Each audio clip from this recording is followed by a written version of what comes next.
Olá, seguidor, seguidora, sejam muito bem-vindos, sejam muito bem-vindas. Bom, galera, esse nosso canal aqui, nós vamos começar hoje aqui com um react aqui com o padre Fábio Marinho e o mestre Sabino, professor Sabino, aqui no canal do podcast Três Irmãos Lixeira, tá? Todos os créditos aí pro canal e também o link estará na descrição. Então, nós vamos aqui ouvir um pouquinho o que cada um tem de falar no seu ponto de vista, no que tange as escrituras, hermeneuticamente falando, a questão religiosa do padre Fábio Marinho e a questão mais racional do professor Sabino.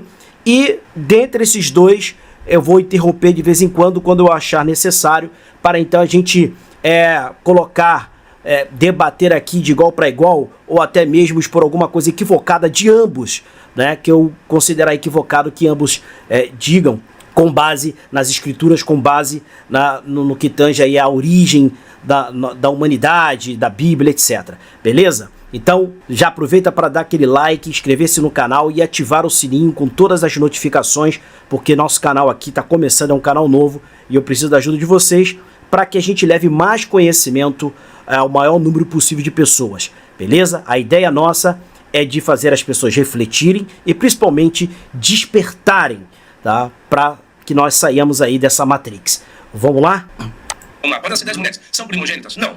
Nasceu 10 mulheres e 10 no primeiro homem. Esse é o primogênito. Porque o primogênito é gênero masculino. Mas aí nós estamos falando do patriarcado. Sim, mas tem que ser... Não da ideia religiosa. Não, a ideia religiosa tem que vir do patriarcado, tem que vir de Abraão, né? A aliança é feita com Abraão, a circuncisão é feita no homem, não na mulher. Então você tem todo um trâmite cultural judaico que é tudo gênero masculino. Então agora, por mais que Maria viesse da tribo de Judá, não tem como, porque tem que depender do pai. Se ela fosse da tribo de Judá e um pai, como assim, um pai biológico, da tribo de Benjamim seria? Não. Então se ela fosse da tribo de Judá e o pai da tribo de Judá, opa, aí beleza, aí sim. Aí você tem a característica de um Messias, que é isso que Mateus quer inserir. Mateus quer relatar o seu evangelho para fazer essa construção de que Jesus de fato e verdade foi o Messias. Então eu só não concordo com a concepção virginal. Posso ter ela como virgem, e se ela continuasse pós, para mim não teria problema algum, mas que fosse pelos meios naturais, porque ele teve olhos, teve cabelo, dialogou. Se for colocado físico, cientificamente, não tem que ter a parte do esperma. Absorveu a genética. Sim, tem que ter a parte do esperma. Mas considerando que nós estamos falando de uma divindade, Deus, para ser Deus, não precisa da matéria, né? Uhum. E quando Deus decidiu ser homem, ele quis passar pelo útero materno, porque o útero é a casa, é a matriz, né, de onde todas as coisas... Bom, quero interromper aqui já mais algo equivocado, né? Esse é o problema de quando você fala da religião, quando você diz algo religioso, né? Os padres, pastores, os cristãos ou qualquer outro tipo de religião que tem uma divindade, tá?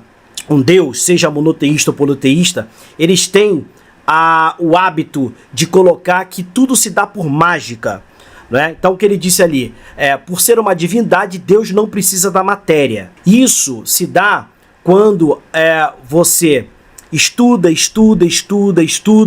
busca uma certa instrução num segmento específico, que é no caso dele da teologia, tá? Mas você não busca o principal. Isso vale para o Sabino também, que a gente vai falar mais à frente, a questão científica. E quando eu falo de questão científica, não é a física de Newton, não, né? A física de Newton aí que tem nos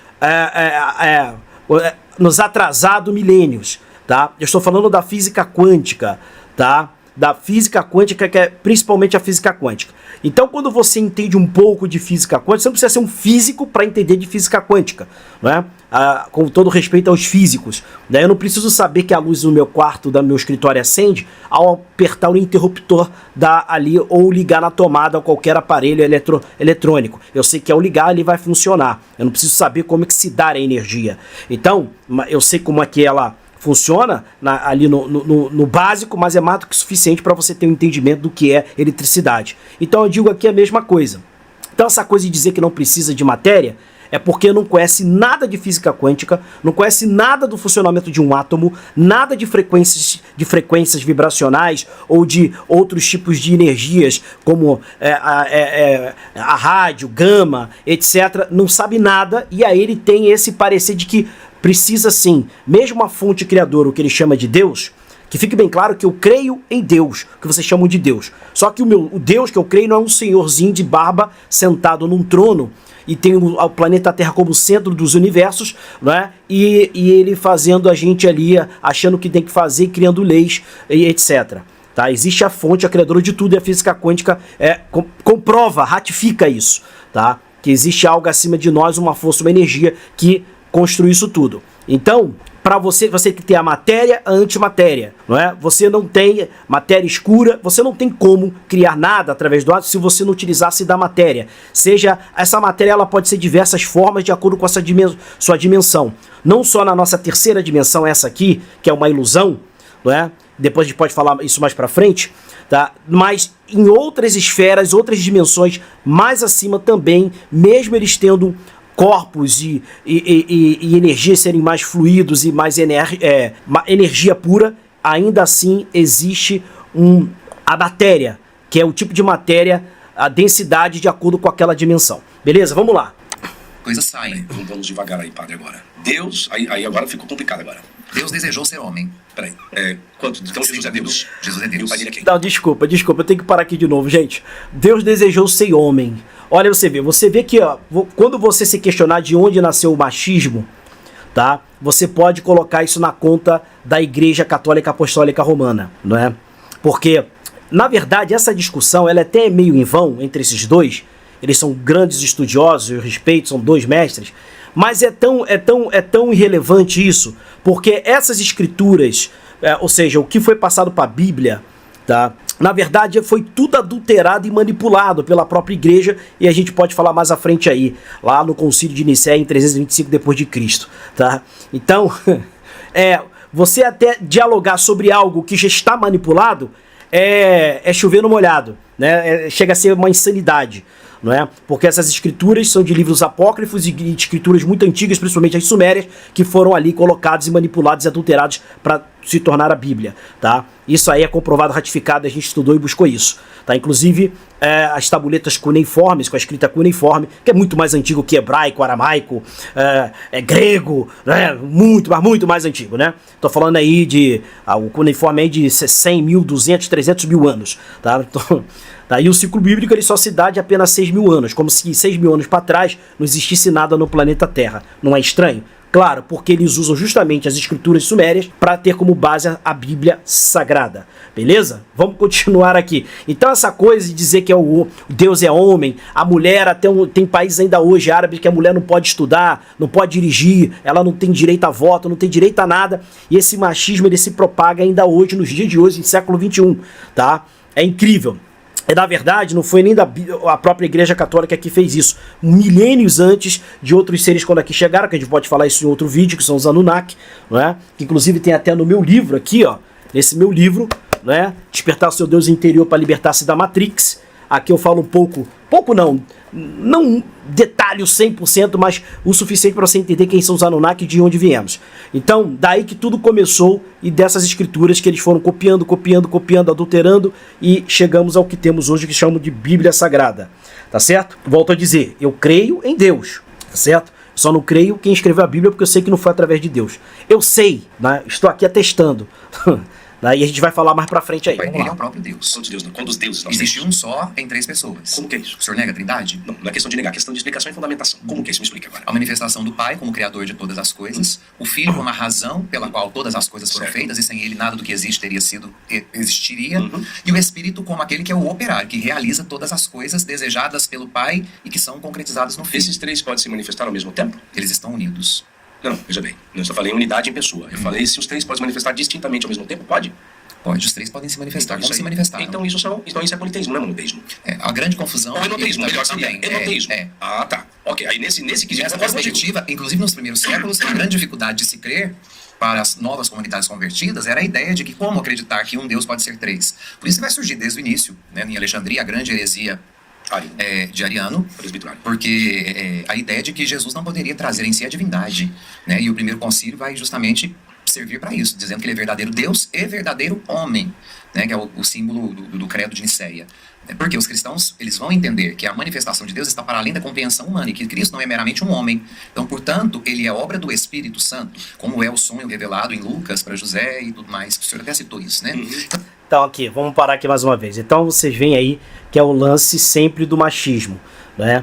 E dizendo, aí ele vem falar do concílio do credo de Nicéia. Ora, gente, quem disse para aqueles homens velhos da época, sábios e anciãos lá da época do concílio de Nicéia em 325 depois de Cristo, né, quem disse para eles que o que deve estar no cânone ou não. Então eles pegaram várias escrituras antigas, escolheram aquilo que lhes foram conveniente, adulteraram para que fosse a manipulação e mantivesse a subserviência, o controle sobre as pessoas, e funcionou, que até hoje se dá, porque Roma sabia que não ia perpetuar e perdurar o seu poder, né? Mas que as pessoas, o Constantino, o imperador Constantino, muito inteligentemente, sabendo disso, né, que a igreja até então já tinha um poder muito grande, tanto ou até mesmo maior do que o Império Romano, uma vez que a questão cristã estava muito forte, então ele deu a maior sacada de marketing de todos os tempos.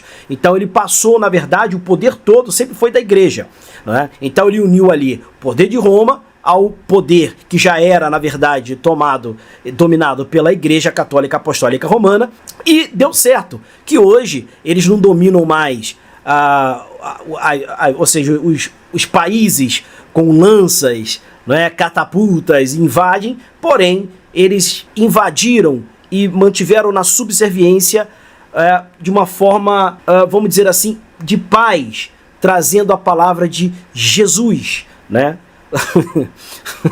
E aí você consegue dominar as pessoas sem levantar uma lança, sem matar ninguém. Apesar que religiosamente nós sabemos que por causa das religiões, pessoas todos os dias se matam umas às outras, né?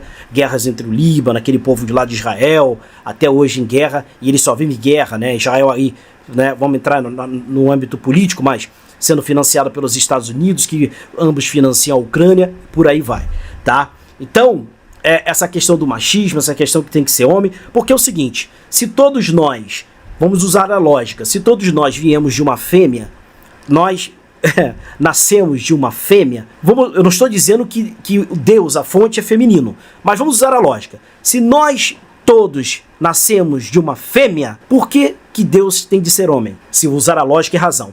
E a gente tem que usar a lógica e a razão, porque se Deus é onisciente de tudo, não é inteligente, não erra, ele usa a lógica e a razão, ele não pode ser irracional, então nós temos que seguir essa ordem, essa máxima, não é? Por mais que ele não seja isso, que eu não estou dizendo que é, né? Mas seguir uma lógica. Então, se eu tivesse que dizer que se Deus é homem ou mulher, eu prefiro acreditar que ele seja mulher. Ok? Vamos lá.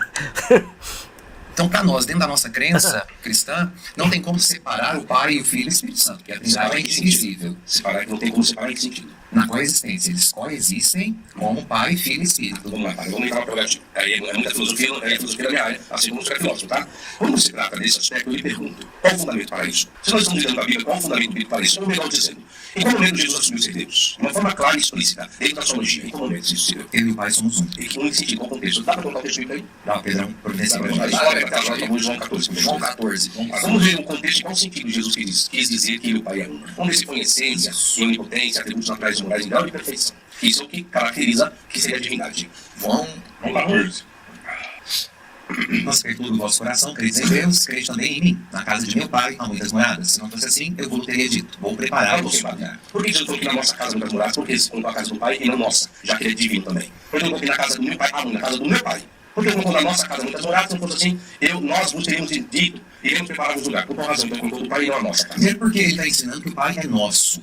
Essa participação da humanidade na paternidade divina. A humanidade divina. A humanidade divina. Nós somos imagem e semelhança de Deus. Aqui sentido, Pai, nós somos imagem e semelhança de Deus. Naquilo da potencialidade do bem, da unicidade, da bondade, de ser perfeito, de buscarmos a beleza, a unicidade, o belo e o verdadeiro, que são os atributos divinos. E o mal, onde entra nesse quesito? Porque nós somos mal também. Quando deixa praticar o bem. Porque o mal não é uma essência, o mal é uma ausência. O mal é uma ausência. A mentira seria o quê, Padre? A ausência da verdade. Deus poderia mentir? Nunca. Isso é provar que Deus mentiu. Na Bíblia. Na Bíblia nós podemos entender que os autores sagrados podem ter se equivocado. Deus jamais. Aí eu sou para a filosofia. Bom, vamos parar aqui. Então você viu, né? Quando o Sabino começou a questionar, dizendo que Deus é perfeito, né? Que nós somos a semelhança de Deus, imagem e semelhança. Tá? Na verdade, nós não somos a semelhança da fonte. Nós somos uma semelhança daqueles que nos criaram. Né? Daqueles que nos fizeram sair do Neandertal, em apenas centenas de anos, demos um salto quântico em questão de evolução, que quem entende um pouquinho de genética, um pouquinho só, né? Se você ler vamos dizer assim, 4 estrofes sobre genética, sobre o seu funcionamento, bem resumida, tá? você vai entender, você não precisa ser geneticista, você vai entender que é impossível, né, as teorias de Darwin se dar, não é que é impossível. Darwin estava certo, mas em um certo ponto ele estava correto, mas eu quero dizer na velocidade dessa evolução. Então, para que nós evoluíssemos do Neandertal ao Cro-Magnon, levariam dezenas de milhares de anos para que isso se desse naturalmente, tá? Em apenas centenas de anos nós demos um salto, erradicou-se o Neandertal e surgiu o Homo sapiens, que somos nós, né? O Homo sapiens. Então era ali Cro-Magnon, Neandertal, então é impossível. Então é claro que alguém, inclusive os geneticistas, cientistas, né, PhDs e doutores, eles estão certos disso e eles já viram no código do DNA genético nosso que algo foi alterado. Tanto é que 99% do nosso código genético, nosso DNA, eles chamam de junk DNA, lixo de DNA. Na verdade é porque desses 99% ali, praticamente, nem chega a isso, mas na faixa dos 90%, estamos ali, está algo como se fosse desconectado, tá? Então, ao invés de ter 6 fitas, o ideal é que nós tivéssemos ali 12 fitas de DNA. Na verdade, nós estamos com 2, né? 10 foram desconectadas e 2 apenas ativas. Isso aí é um papo para outra história. Eu volto a dizer, no meu livro aqui, eu explico o porquê disso e porque o que ocorreria se as nossas 12 fitas do DNA estivessem reativadas ou fossem reativadas. E você pode reativá-la, tá? Então, vem dizer que a semelhança... Então, é o que eu falo, é um debate sobre uma escritura que a gente sabe que está toda manipulada, toda adulterada. Já seria em vão para ter um debate em relação a isso, mas como as pessoas gostam, né? E cabe também, é válido, né? É válido o debate, mas volto a dizer, não é? Houve uma modificação, tá? Pessoas, seres fizeram essa modificação híbrida em fazer ali uma questão híbrida com DNAs de outras raças com a nossa, por isso que nós nos tornamos ali inteligentes, Adão, o primeiro homem perfeito, tá? E falando da Trindade, a gente vai entrar aqui, deixa eu ver se eles vão dar mais continuidade à Trindade, eu quero falar um pouquinho mais também de mais uma cópia mal feita, adulterada pela igreja, pelo cristianismo, cristianismo esse que fora criado pelo imperador Constantino, juntamente com a igreja católica, porque na era de Jesus, que na verdade é Yeshua, em hebraico, né? Em hebraico, que é a primeira Bíblia, o Torá, que tem o Pentateuco, principalmente o Pentateuco do Antigo Testamento, tá? Ela é 90 e poucos % em hebraico e algumas coisas em aramaico. É como o hebraico para o aramaico, é como se fosse o português para o espanhol. O hebraico é mais antigo do que o aramaico. Beleza? Vamos lá. Está articulando sem fundamento. Eu vou usar com o fundamento dos autores sagrados. Você está dizendo que Deus não pode mentir. Se Deus pode ser convencido pelo homem, Deus pode ser convencido pelo homem. Que Deus é esse que pode ser convencido pelo homem? Peraí, eu esqueci só de comentar uma coisinha rapidinha, desculpa. Aí ele falou que Deus não pode mentir, aí ele usou... mas os homens sagrados podem ter se equivocado. Pô, se eles fossem sagrados, eles não se equivocariam. E se veio de Deus, não poderia estar errado. Então vocês podem ver que os religiosos, padres, pastores, quando é algo que lhes convém, a Bíblia é sagrada. Quando é algo que se ela se contradiz, aí não foi Deus, foram homens que escreveram equivocadamente. Então, quando você tem um livro, algo que está viciado, não é? É como se fosse uma peça, né, jurídica, onde ela está viciada, tem algum erro, ela perde toda a sua validade e ela é anulada na mesma hora. E assim deveria ser com a Bíblia. Por que algum livro que eu leio que me é conveniente, não, é sagrado, isso aqui é legal. Mas quando eu pego a contradição daquilo, não, o homem se equivocou. Mas não é na Bíblia. A Bíblia, já que foi escrita por Deus, que vier de Deus, ela não deveria ser equivocada nem por homens. Concorda? Então, cabe para você começar a fazer uma reflexão. Beleza? Vamos lá. A partir do momento em que o homem se revela diante de Deus gratuitamente, despido das suas vestes de matéria e permitir que a graça de Deus o alcance, Deus pode muito bem ser convencido pelo homem. Isso também é bem natural. Vamos para Efésios 14, vamos lá. Vamos ver onde que Jesus e o Pai são um em essência. Tomé disse, Senhor, nós não sabemos, verso 5, versículo 5, nós não sabemos para onde vais. E como podemos saber o caminho? Disse Jesus, eu sou o caminho, a verdade e a vida. Ninguém vai ao Pai senão por mim. Como falei. O versículo 6 fala, existe uma questão interessante ali, que se agora Jesus parece que tinha o Pai, né? Apenas eu sou o caminho, eu vim para isso, a verdade e a vida. Ninguém vem ao Pai senão por mim. Quando você pega esse senão, essa alternativa, essa condição condicional alternativa, senão por mim, não é vai ao Pai como muitas pessoas entendem. Ou seja, você tem que ter Jesus para ter acesso para a eternidade. Não está feito isso. O verbo não é ir, o verbo é vir. Ninguém vai ao Pai. Então ele está dizendo que ele vai ter uma coisa em comum. Aí vamos continuar para ver o que seria isso. Se vós conhecesseis a mim, também conhecereis a meu Pai. E já desde agora o conheceis e o tendes visto. Peraí, vai entrar a questão de lógica e vai fazer esse argumento. Diz o Senhor, mostra-nos o Pai que nos basta. Disse Jesus, estou há tanto tempo convosco, não me tendes conhecido, Filipe. Quem vê a mim, vê o Pai. Como dizes tu, mostra-nos o Pai? Não crês tu no ato de fato, no ato de crença e fé. Não crês tu que eu estou no Pai e que o Pai está em mim? Agora vem o detalhe. As palavras que eu vos digo, não as digo de mim mesmo, mas o Pai quem está em mim, é Ele quem faz as obras. Então você tem aí a construção do Logos, que é a construção do Evangelho de João. Então você tem a palavra e você tem o cumprimento dessa palavra por intermédio do Pai. Qual são duas coisas distintas? A palavra não é ação, a ação vem por intermédio da palavra. A palavra por si só pode ser construída se o Pai construir por intermédio da palavra. Então não são coisas distintas, são a mesma coisa nesse caso. Tá? Nesse caso eu fico com o padre, no sentido que entre Yeshua, que vocês conhecem como Jesus, até porque, gente, até um tempo atrás, até bem recentemente, né, alguns aninhos aí, né, vamos colocar aí uns séculozinhos, mas bem recente, bem embrionário, o J não existia em hebraico. De tanto encher o saco, os hebraicos resolveram colocar a letra J. Então, se o J, uma letra, não existia em hebraico, ele não pode se chamar Jesus, que foi o nome criado pela igreja. Tá? Então, mas cada nação, cada idioma tinha chamava de um jeito. Não, porque a língua predominante era o hebraico. Então não tinha outro. Né? Até mesmo em aramaico não é Yeshua e Yahushua. Aí você vai pronunciar de acordo com como eu falei, que é a diferença entre português e espanhol. Mas que a origem real é Yeshua do hebraico, tá? Que é anterior, né, ao aramaico, beleza? Não é? Então, o que acontece?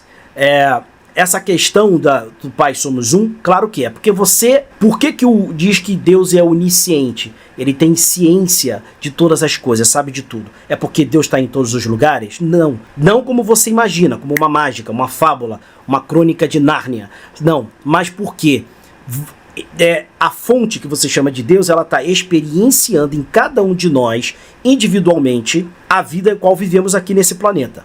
Então, todos nós, sem exceção, quando os cristãos dizem irmão, todos nós somos irmãos, mas é muito mais profundo do que apenas irmão de sangue, porque todos nós somos um só, todos nós, sem exceção, somos um fractal dessa fonte. Então imagine, eu sou a fonte criadora, eu sou a energia que cria tudo, então eu vou pegar um fractal, vamos botar aqui um spark, uma faísca minha, pum, vou experienciar através dessa faísca no João, vou experienciar através dessa minha outra faísca no Pedro, no Alexandre, no Juarez e por aí vai. Então cada um individualmente experienciando, não é, essa vida nesse planeta e em outros orbes também, outros planetas, através da fonte. Por isso que ela é onisciente, tá? Por isso que ela é onisciente, porque você é Deus, como Jesus já disse, que vós, né, sois deuses e que nós faríamos e faremos coisas maiores do que ele, né?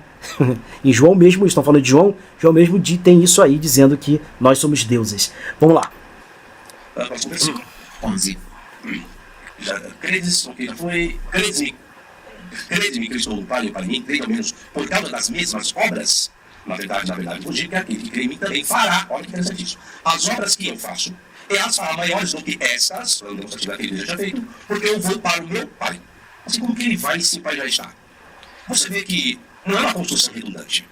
Você vê que, quando você vai seguindo o texto, primeiro ele coloca que o Pai está com ele, eu sou o caminho, a verdade e a vida, ninguém vem aparecer por mim, porque eu e o Pai estamos aqui juntos fazendo as mesmas obras, eu sou o verbo, o Pai é a ação, mas vocês farão algo maior daquilo que eu já fiz, aí estou divisando os seres humanos também, dentro desse contexto, só que eu vou para o Pai, mas o Pai já estava com ele, fazendo as ações, então o Pai tem que continuar com os seres humanos que fazem as mesmas ações. Evidentemente, esse contexto está dizendo que João quer relatar.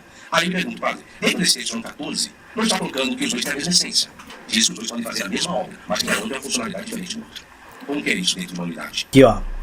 Toda vez que você lê a palavra Deus na Bíblia, na verdade era para ser deuses. E justamente no Concílio de Nicéia, na criação do cânone, foi quando a Igreja Católica, junto ao Imperador Constantino, resolveram tirar a questão do politeísmo e colocar o moniteísmo, que foi propagado por Moisés, que na verdade Moisés também não existiu. Eu não falo que não existiu um ser chamado o que Moisés fez. O nome Moisés, assim como a letra J também não existia no hebraico, não é que não existia o nome Moisés em hebraico, mas na verdade o que Moisés, que a Igreja Católica diz que ele fez, propagou, na verdade foi Akhenaton, ou Akhenaton, como queira chamar, tá? Akhenaton é sim o pai do monoteísmo.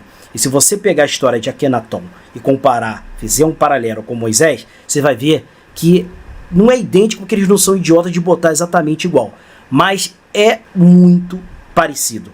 As mesmas passagens, o mesmo processo de monoteísmo, o mesmo processo de ter sido expulso do Egito, foragido da terra de Quemete até então, e por aí vai. Tá? Então Moisés, na verdade, era Akenaton. Esqueça Moisés. Moisés não existiu. Quem existiu foi Akenaton. E a igreja, mais uma vez, mal usou isso aí, mal copiou e adulterou e colocou o nome que eles quiseram no tal concílio de Niceia. Né? Vocês podem ver que de Enoque eles não falam muito. A Bíblia etíope, que é muito mais fidedigna do que a de King James, né? Essa Bíblia que você lê, ela tem mais de 13 mil alterações, dados diferentes dessa Bíblia. E dentre essa, existe lá o livro de Enoque. Mas por que eles tiraram Enoque? Não vão deixar, porque Enoque subiu aos céus, ficou lá não sei quanto tempo, voltou, né, ensinou agricultura, criar armas, construir casas, arquitetura, ele subiu numa nave, ele foi a primeira, Enoque foi o primeiro relato da história da humanidade, de que nós vivíamos num globo, né, num planeta que era uma esfera e não plano, que ele mesmo acreditava nisso, mas depois que ele viu da nave. Então como é que eles vão deixar isso? Porque aí você não vai conseguir ficar... Se você começar a ler sobre Enoque, você não vai se deixar escravizar, né? Não vai ficar na subserviência, no controle religioso. Então, não só de Enoque, como o próprio livro de Judas, o Evangelho de Maria Madalena, dentre outros que eles chamam de apócrifos, mas eles que decidem o que é apócrifo ou não, não é Deus. Então você tem que começar a acordar com isso aí. E uma prova que tem dezenas de passagens na Bíblia disso, mas vou pegar uma aqui da Gênese, um dos Pentateucos, inclusive da Torá, e também do Antigo Testamento da Bíblia, ao qual todos leem. E disse Deus, façamos o homem à nossa imagem, à nossa semelhança. Ele não falou, façamos o homem à minha imagem e à minha semelhança. Nossa está no plural. Vamos lá. Gênesis, só um tempo aqui, Gênesis 1, 26, 28 e 31, tá? Daquilo que todos já sabem, o que tem que ser feito. Você vê, por mais que eu tenha uma linguagem humana, que é isso que o escritor quer fazer, por mais que eu faça uso do antropopatismo, do antropomorfismo, em termos de figura de linguagem, eu tenho essa problemática. Logo que eu te coloquei. A trindade dentro de um enoteísmo, sim, é possível essa concepção. Aí eu só que eu não consigo colocar os três na mesma essência, porque dentro da concepção enoteísta, eu tenho que colocar que existe um soberano que comanda os outros dois. Porque a trindade que é explícita, que alguns ensinam dentro da academia, é que o Pai e o Filho e o Espírito Santo são três pessoas distintas, não são deuses distintos. São pessoas distintas, não têm a mesma essência, são euteleuto, né? Como homoeuteleuto, como as pessoas homoiúsios em grego, querem colocar a mesma essência ali, três pessoas distintas. Quando você faz as três pessoas distintas com a mesma essência, isso é politeísmo. Aí é politeísmo. Agora, quando você coloca alguém comanda, que é o que João está colocando, dentro do capítulo 14, aí você já construiu enoteísmo. Isso não negaria. Por quê? O enoteísmo é uma concepção de crença muito antiga desde o período dos cananeus. Desde o Deus o Antão Cananeu, que depois originou o supertagrama, que foi então atribuído Deus para a nação judaica. Aí concordaria. Agora... Bom, só um adendo aqui nessa questão da trindade. A trindade é mais uma prova de que não veio de Deus, o Deus que a gente crê, que é o criador do universo, de todas as coisas, porque isso é mais uma cópia mal feita e imitada e adulterada pela igreja, principalmente no Concílio de Nicéia em 325, quando foi criado o cristianismo. Ou seja, muitas pessoas hoje se dizem cristãs, ou seja, pregam e veneram e seguem uma religião que foi criada pelo Império Romano, mesmo sabendo de tudo que o Império Romano fez. E pior, mesmo sabendo que a Igreja Católica, na aquisição de aproximadamente 800 anos, torturou e fez também, que eu não posso dizer aqui, quase 80 milhões de pessoas, isso ao longo de quase 1000 anos, vamos botar ali 800 anos, tá? Tá certo? Então, essa trindade, na verdade, ela se deu desde lá da terra de Quemete, do antigo Egito, tá? Que veio de Ísis e Osíris, né? Que tiveram um filho chamado Horus, tá? Então, os deuses politeístas, né, os panteões egípcios, que de Deus eles não tinham nada, eles eram de carne e osso como eu e você, apenas eles detinham tecnologia mais avançada e também conhecimento espiritual muito mais à frente de nós, eles então criaram essa trindade, Ísis, Osíris e Horus, beleza? Então, milênios depois. Isso se deu 6.000 anos antes de Cristo.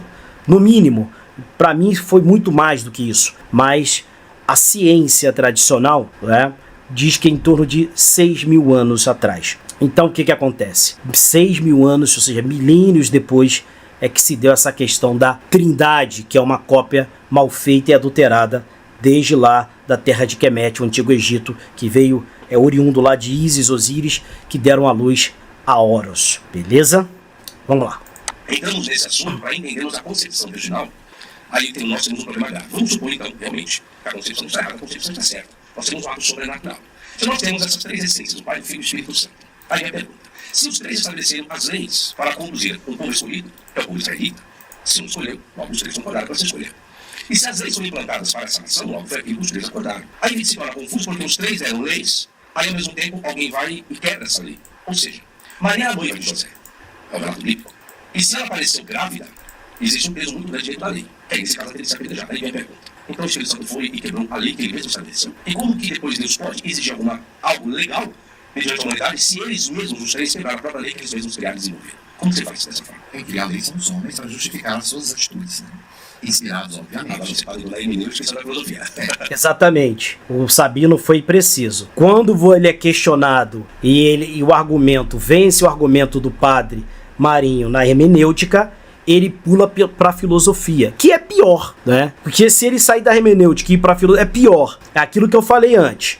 Quando lhe convém, a passagem bíblica sagrada é de todo divina. Quando vem o contraditório na própria Bíblia contradizendo aquilo que ele diz ser sagrado, foram os homens que... Então, se existe um vício ali, está contaminado um livro que se diz sagrado, por que continuar seguindo fielmente o que ele está dizendo? Porque se aquela parte já está contaminada, foi equivocadamente, né, para mim propositadamente, colocada essas palavras, por que então eu vou crer que aquilo que ele diz ser divino, que não foi adulterado, é verdadeiro, né? Por mais que você não tenha um conhecimento que eu adquiri, que eu estudei, você tem que ter essa reflexão. Eu sei que foi adulterado, que como eu comprovei aqui, principalmente da Trindade, foi algo copiado. E eu posso comprovar centenas de passagens bíblicas, centenas delas, que são todas histórias copiadas de livros muito mais antigos, milênios antes da Bíblia, que você vai pegar a história daqueles livros, a epopeia daqueles livros, os poemas daqueles livros e vai comparar com a Bíblia. Você vai lá, mas a Bíblia surgiu milênios depois. Como pode isso aqui ser tão parecido? Tá certo? Então, é complicado, gente, mas vamos lá. Para favorecê-lo. Nós precisamos entender que o código que é criado pelos homens, ele é um código muito mais constitucional e civil do que um código divino. Porque ele precisa de trazer luz para esse povo que estava se formando no deserto. Então, tanto a primeira lei quanto a segunda lei, o Deuteronômio, vão nos trazer claridade sobre aquilo que as tribos precisavam manter como verdade para que sobrevivessem unidas numa terra nova. Eles vão entrar numa terra nova, que eles vão chamar de prometida, e era preciso ter uma lei comum a todos eles. Então, cria-se aos pés do Sinai a primeira lei, e depois do exílio da Babilônia, isso tudo vai ser ressignificado, né? E ali vai surgir, então, essa ideia que pode beirar a ideia da divindade politeísta, porque todas as comunidades até então eram politeístas e... Bom, então é que não pode beirar a ideia do politeísmo. É politeísmo puro. A Bíblia, como eu falei anteriormente, toda palavra que você ler Deus, God, em inglês, tem que ter um S. Deuses, no caso nosso S é S, no caso em inglês, mais um S, Gods. Né? Mas a igreja, juntamente com Constantino, imperador, como eu já falei sobre a manipulação, eles tiraram o politeísmo e aproveitaram a ideia de Moisés, que na verdade é Akenaton, e colocaram então a ideia de monoteísmo, tá? Então, por isso que eu falo que essa conversa toda, ela acaba sendo em vão, porque é um debate sobre um livro sagrado, uma escritura que todos esses dados, essas informações, são oriundos de escrituras muito mais antigas do que a própria Bíblia, só que foram adulteradas e manipuladas pela igreja juntamente com o Império Romano, que são duas entidades que não têm credibilidade alguma, né? Devido à sua história que eles fizeram à humanidade. Todos os genocídios e outras coisas que você já sabe que eu preciso dizer. Tá? Sobre a questão aqui, ele cita a primeira lei do Decálogo, né? É outra imitação, tá? O Decálogo, ou seja, os 10 mandamentos de Moisés, que na verdade aqui é Akenaton. Por quê? Vamos tratar sobre a figura de Moisés para que você tenha um entendimento melhor. Porque quando eu falo Akenaton, você vai dizer, são épocas diferentes. Não é que são épocas diferentes.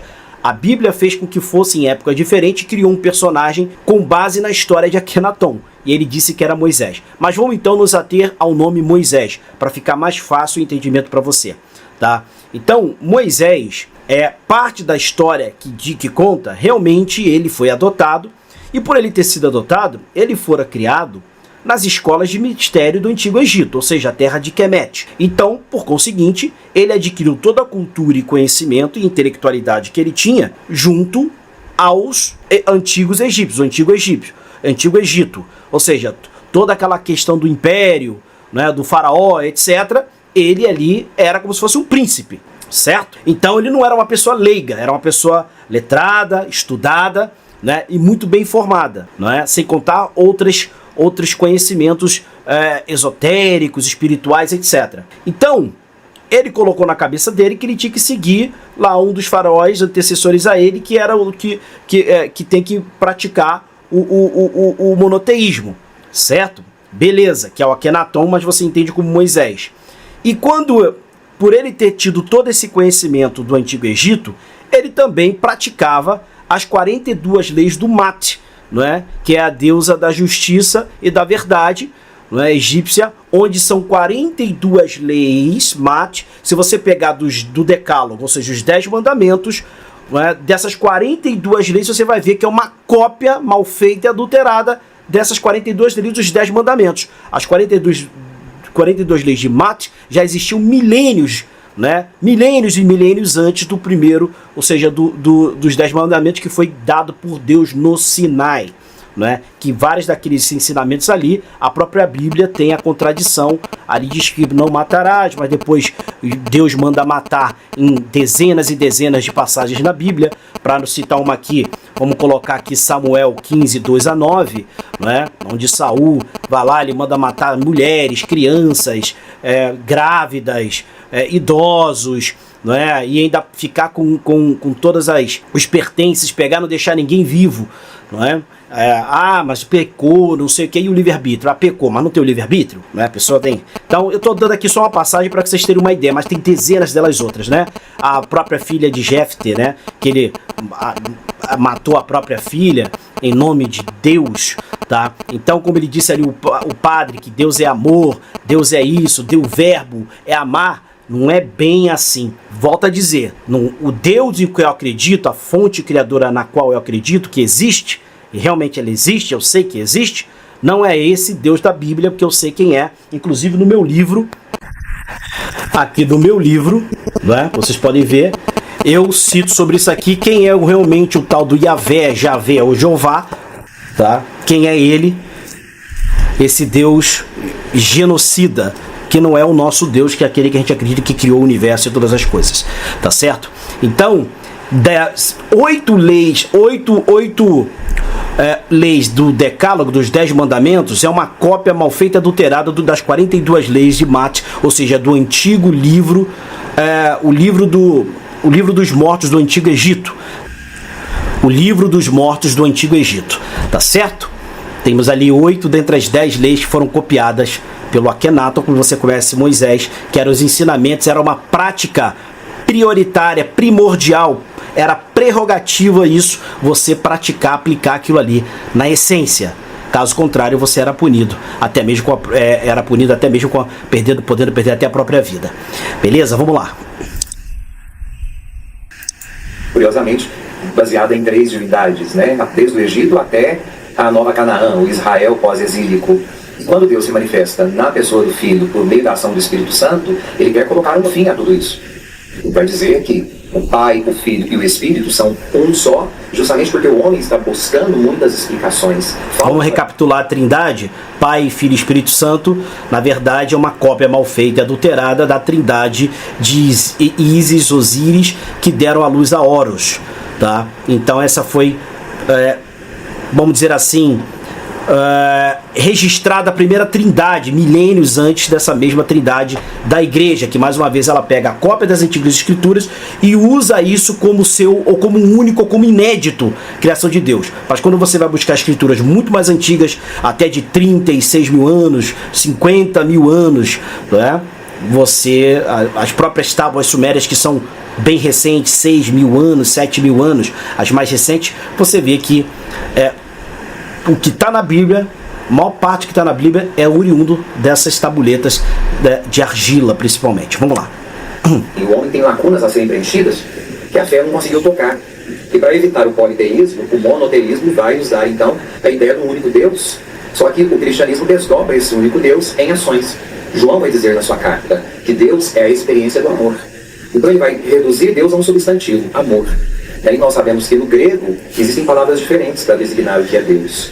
Então quando João nos diz Deus é amor, ele está dizendo não um substantivo que recebe ação. Ele está dizendo que Deus é um verbo, é amar. É a atitude de levantar-se do seu lugar e ir ao encontro do outro. Desculpe interromper mais uma vez, eu até antecipei, né? Do verbo amor, eu dei a passagem de Samuel, falei de Jefté e sua filha, ou Jefté, como queiram chamar. Bom, e tem outras dezenas e dezenas de passagens onde Deus manda os seus fiéis matar alguém, assassinar, cometer genocídios em nome de Deus, né? E você, sinceramente, você que crê nesse Deus amoroso, bondoso, e você tem o direito ao livre-arbítrio, porque quando você faz algo que não é correto, vamos dizer, pecar, que é outra coisa criada pela igreja, pecado, mas você sabe que você cometeu algo que não é certo, não é? Se Deus vai te punir por isso, ele estaria sendo contraditório, uma vez que existe o livre-arbítrio, concorda? Então nós aprendemos com nossos próprios erros, porque uma das 7 leis verdadeiras não são os 10 mandamentos, e sim as 7 leis herméticas, e uma delas é a causa e efeito, tá? Então Jesus falou muito bem isso, não é? Que a árvore boa não dá maus frutos e vice-versa. Então ninguém planta maçã e você vai ver nascer banana, né?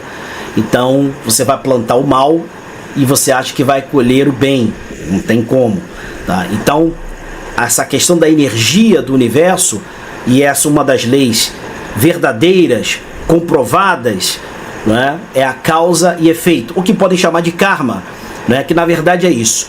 Então se você cometeu qualquer ato que não seja certo, com certeza em algum momento isso voltará contra você, ou contra a sua família, alguém que você ama, alguma coisa vai acontecer. Isso é fato, é batata, beleza? O amor aconteça. Então Deus não pode ser visto como substantivo, né? O grego vai deixar isso muito claro pra gente. Então Deus é amor, mas a partir do momento em que você ama. Gente, desculpa, assim, eu sei que vocês devem... Pô, o cara interrompe toda hora. Mas eu tenho que aclarar, esclarecer a mente de vocês. Outra coisa que chega a ser quase que irritante, não é? É essa narrativa do grego, que o grego, que vem do grego. Que grego é o escambau? O grego é um embrionário, é um embrião comparado ao Antigo Egito. Os gregos, Platão, Tales de Mileto, que diz que é o pai da filosofia, uma ova. Ele é um plagiador mor. Todos eles, os pré-socráticos, Sócrates, Platão, eles não são criadores da matemática, eles não são criadores da medicina. Então isso tem que mudar, sair dessa matrix. Até quando? Daqui a pouco vão passar mais 2, 3 mil anos e a gente vai continuar com essa narrativa que tudo é da Grécia, que o primeiro idioma é o grego. Que grego? O grego está longe de ser o primeiro idioma, a língua mãe que teve nesse planeta. Muito longe, milhões de anos depois surgiu o grego, tá? Eles imitaram tudo dos egípcios. Eles imitaram, plagiaram tudo, esses filósofos, todos sem exceção. Todos, os principais, os mais famosos, estudaram nas escolas de mistério do Egito. Eles foram formados lá.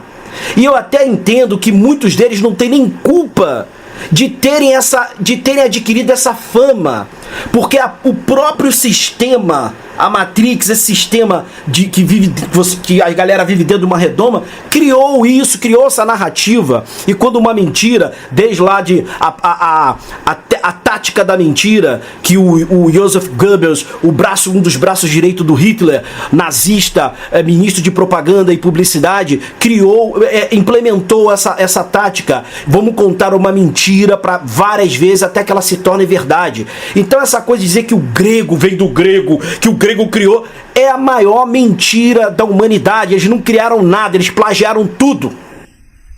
Tudo, todos os filósofos pré-socráticos e até plagiaram os egípcios, né? A origem da nossa humanidade, tudo é egípcia. E para seu governo eram negros, tá bom? Vamos lá. Deus é amar. Então a manifestação de Deus se dá naquilo que nós fazemos quando nós imitamos o Cristo, que diz: eu vos dou um novo mandamento. Amai-vos uns aos outros como eu vos amei. Então aqui nasce o mandamento do amor como a justificativa para chegar a Deus, que é Pai, por meio do Filho. Só que só se pode amar... Para chegar a esse mesmo Deus, amar uns aos outros como a ti mesmo, mas em Samuel 2:9, esse mesmo Jesus contradiz, chama de mentiroso esse Deus do Antigo Testamento. E ele está certo. O que Jesus falou, ele está correto. O que o Antigo Testamento, o Deus demiurgo, o genocida falou, é errada, porque esse Deus não é o Deus no qual eu acredito e você acredita. Não é esse Deus, é um outro, que está lá no meu livro, volto a dizer aqui, beleza? Ele que está pleno do Espírito Santo. Só pode fazer as obras do Cristo aquele que está pleno do Espírito. Por isso que ele diz: e farão obras maiores. Por quê? Porque conheceram a essência de Deus, que é o amor. Então, a partir dali você vai realizar coisas maiores. Nós vamos usar isso na Igreja Católica, inclusive, para justificar a comunhão dos santos, que é negado dentro do protestantismo, né? Como que pode, né? Vão fazer obras maiores do que essa que vocês viram na minha presença. Por quê? Estarão cheios de mim. Estarão cheios daquele que o Pai vos enviará, o outro Consolador, ou o Paráclito, o advogado. Vocês estarão plenos dele. Por isso que após essa passagem, nós vamos ter tudo o que acontece, se desenvolve da morte e ressurreição de Cristo, a sua ascensão aos céus, e quando ele volta, veio aquilo que nós professamos no credo, né? Creio no Espírito Santo, Senhor, que dá a vida, e que procede do Pai e do Filho. E como o Pai e o Filho é adorado e glorificado. Ele que falou anteriormente pela boca dos profetas. Agora ele se dá por inteiro. É porque ele é derramado sobre as pessoas por meio do batismo, que é o que o Cristo nos ensina. Pode falar uma coisa a respeito da lei? Ainda até falei, agora o padre só da filosofia, então a lei. O padre colocou que as leis foram criadas pelos seres humanos, certo? Sim. Os 10 mandamentos, então, são humanos ou são divinos, na sua concepção? São inspirados para que os homens pudessem ter uma disciplina. Então, mas dizer que eles são exclusivamente divinos seria um equívoco. Ok, então o relato que fala que Deus tem os 10 mandamentos, o próprio Deus, então esquece isso. Para o cristianismo, nós entendemos que os mandamentos são dados, inspirados, porém, os homens vão criá-los a partir de uma necessidade de constituir uma lei que fosse comum a todas as tribos que estavam ali formando agora um novo povo de Deus. Ok, então você está dando da lei uma lei humana. Ok, aí na concepção tem que ser sobrenatural. Então a concepção, pouco importa porque a concepção, o Espírito Santo não está preocupado com leis humanas. Não, então nós não temos uma lei divina, seria isso? Temos a lei divina, sem dúvida nenhuma. Não cometerás adultério, isso aí seria uma lei divina ou uma lei humana? É uma lei humana inspirada, porque era possível naquela época, o senhor bem sabe, como pesquisador, que você tivesse relações com as mulheres dos outros e era comum para as tribos que eram pagãs. Okay. Então o monoteísmo vai tirar esse resquício do paganismo e vai criar a ideia do adultério. Certo? Bom, vamos aqui, essa é outro argumento muito dos cristãos, né? É importante frisar que o Jesus Cristo, que na verdade eu já falei que Jesus não existe, existe Yeshua, né, que é do hebraico, um pouco anterior ao aramaico. Então o que acontece? Essa questão das leis, quando você questiona alguma coisa que a Bíblia é contraditória, né, numa passagem, num livro, ela diz uma coisa, no outro, esse mesmo outro contradiz aquela outra coisa. Aí esse que os evangélicos, os cristãos querem aceitar, usam em seu favor, é divino. Aquele foi o homem sagrado que se equivocou, escreveu errado. Já falei que uma vez que isso aconteça num livro que se diz sagrado, ele já está viciado, ele já perde toda a sua credibilidade.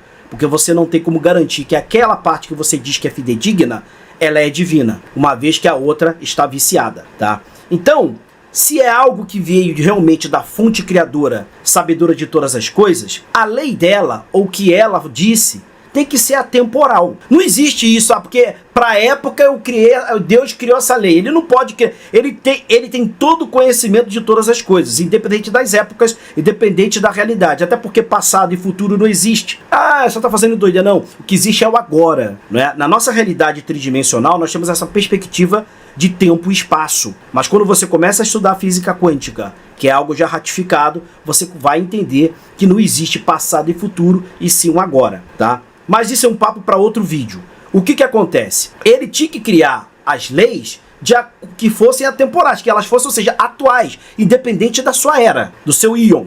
Entendeu? Ou Eon, como queiram chamar. Então, o que acontece? Quando você tem uma lei, ele fala, foram os homens sagrados que, de acordo com a época, então é mais uma prova que não vem de Deus, que não é sagrado. E se aquilo não é sagrado, foi criado pelos homens, por que você leva a sério isso e segue a risca?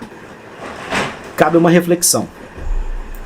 Padre, se as leis são humanas, inspiradas pelo divino, logo, as leis existem para serem as pessoas cobradas por aqueles que estão infringindo da lei. Mas ainda assim elas são humanas. Ok. Nós temos um problema grave nesse quesito quando se trata a respeito da Trindade e da atuação do Espírito Santo entre o Pai e o Filho também. Porque quando nós chegamos a respeito da blasfêmia, alguém será penalizado porque blasfemou. Então existe uma legalidade. Se existe uma penalização, existe uma legalidade. A legalidade existe uma lei. Como que eu posso entender, só que nós fechamos a questão da Trindade, se realmente são as pessoas distintas? Lembre-se de Ísis, Osíris e Horus, hein? Para os outros dois. Quem não pode para um, não pode para os outros dois. Porque então a blasfêmia apenas e exclusivamente contra o Espírito Santo não há de ser perdoado enquanto os outros sim. Se tem a mesma essência, não tem nada de errado, né? A essência de Deus é o Espírito. Então, quando nós blasfemamos contra o Espírito, nós estamos blasfemando contra o Pai, o Filho e o Espírito. Não meramente contra a pessoa. Só que aí Jesus falou que não. Toda blasfêmia contra o Pai há de ser perdoada, enquanto o Espírito não. São questões distintas agora. São distintas. Então, mas o Espírito, a blasfêmia contra o Espírito, é justamente negar que tudo aquilo que o Pai fez por meio de Jesus Cristo não é uma verdade. Então, o que é blasfemar contra o Espírito? Negar a própria obra da salvação. Nesse contexto, o Pai, o conceito é exorcismo. A blasfêmia só se dá quando você atribui o ato do exorcismo, o poder de que alguém está exercendo exorcismo, ao Beelzebub. Isso é o contexto. A blasfêmia seria isso. A blasfêmia contra o Espírito Santo só se dá no ato de exorcismo. Esse é o contexto. Isso é quando o contexto em que o Cristo fala. Né? Dizem, acusam Jesus de estar expulsando Beelzebub em nome de Beelzebub. Esse é o contexto. Se eu colocar qualquer outra coisa que seja blasfêmia fora desse contexto, eu estou criando uma heresia. E texto fora do contexto é pretexto para heresia. Então, uma heresia. Ou seja, o Sabino ali dando uma aula, hermeneuticamente falando, a um padre, Fábio Marinho, do entendimento do exorcismo. Né? É incrível, né?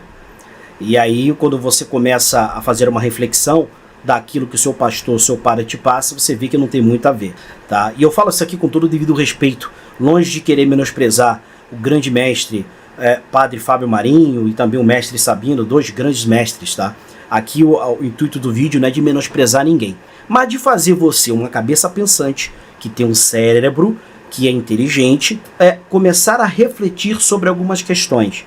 Isso é importante, de você trabalhar esse seu eu superior, para que através do seu eu superior você comece a enxergar coisas que talvez você nunca tenha enxergado, tá? Durante muito tempo eu fui católico, sou batizado em igreja, eu tenho afilhados que eu sigo toda a ritualística com respeito a quem me convidou em batizar, de crisma, etc. Mas eu sei que infelizmente isso tudo não passa de um circo, com todo devido respeito, tá? Tudo é um ciclo. Batizado não tem nada a ver com a água, de você se molhar na água para você se renovar. São coisas muito mais profundas, espiritualmente falando, do que apenas isso aí, tá? Beleza? Vamos lá. Mas onde que eu tenho? Eu tenho duas pessoas distintas aí. E Jesus falou assim, toda blasfêmia contra o Pai é ser perdoada. Ó, contra o Pai. O Pai é o Espírito, você está colocando. Aí agora, contra o Espírito Santo não há de perdão. Então não pode ser a mesma pessoa, tá? Porque já está falando do Pai no mesmo contexto que o Espírito Santo. Então tem uma distinção aí. O agir do Pai se dá por meio do Espírito. Não tem como a gente dizer concordo contigo. A ação do Pai só que a blasfêmia é só outra Espírito Santo. Que é a ação de Deus. Então, contra Deus pode ser perdoado. Contra o Espírito não. Seria só questões distintas. Bom, é nesse quesito aí que eu não concordo. Que aí não tem como concordar da hermeneuticamente. Voltando ao caso de Jesus, na sua concepção, então, o que eu entendi pela pessoa do Padre, as leis são humanas, logo a adultério é Maria humana, entretanto inspirada por Deus, mas o sobrenatural ultrapassa as leis que ele mesmo inspirou. Silêncio, então. O sobrenatural a partir do momento em que nós damos abertura para que aconteça a temática religiosa. Porque se eu pego esse livro para ler fora... Então, pessoal, terminou aqui, né? Espero que vocês tenham gostado. Se vocês acharam que é interessante eu trazer mais vídeos sobre o React, sobre essas situações, né? E se vocês tiverem outros vídeos aí que vocês querem indicar para que eu assista e faça um react desses vídeos referente a esse segmento, né? A este nicho, é só comentar aqui, comente aqui, vamos debater debater, mas eu falo discutir, né, dialogar de uma forma muito, vamos dizer assim, educada. Vamos ser como diplomatas aqui, usar a diplomacia e respeito mútuo, né, e a gente bate um papo de igual para igual, que eu acho que todos nós aqui somos cabeças pensantes e devemos fazer nossas reflexões individuais. Beleza? Nos vemos no próximo vídeo. Muita luz e até a próxima.